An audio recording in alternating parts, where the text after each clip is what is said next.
নমস্কার বন্ধুরা, শুভ দুপুর নেই, কারণ ভিডিওটা আমার দিতে দেরি হয়ে যায়। প্রতিদিনই সমস্ত কাজ ছেড়ে দিই, তো দিতে দেরি হয়ে যায়, তার জন্য আমি ক্ষমা প্রার্থী। তো আজকে না রান্নাতে সাধারণ কিছুই মেনু আছে, বিশেষ কিছু নেই। তবু তোমাদের সাথে একটু শেয়ার করে নিই যেমন আমি করি। আমি আলু সেদ্ধ ভাত হলেও যেমন শেয়ার করি, আবার মটন করলেও শেয়ার করি। এটাই আমার আনন্দ। তো তোমরা হয়তো বলতেই পারো, অনেকেই বলে অবশ্য আমাকে, কি রান্নাচ্ছিরি সেটা আবার লোককে দেখাচ্ছে। কিন্তু এটাতেই আমি আনন্দ পাই। তোমরা কি আনন্দ পাও আমার ভিডিওগুলো দেখে? প্লিজ একটু কমেন্টে জানাবে।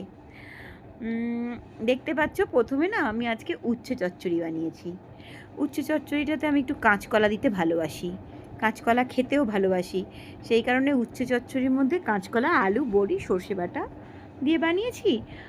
আর এইটা হচ্ছে উচ্ছে চচ্চড়ি। আর ফোড়নে দিয়েছিলাম 5 ফোড়ন আর শুকনো লঙ্কা।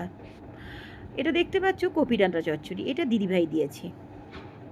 আর ওখানে মাছের প্রিপারেশানটা দেখতে পাচ্ছ, ওটা হচ্ছে শঙ্কর মাছ।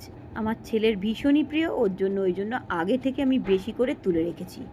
ও এই মাছটা একটু বেশিই খায়। আর গরম ধোঁয়া ওঠা ভাত, এই ছিল আমার মেনু। তবে বন্ধুরা, আগামী রবিবার আমি লাইভে আসছি আমার কিছু কথা শেয়ার করতে। প্লিজ তোমরা থেকো।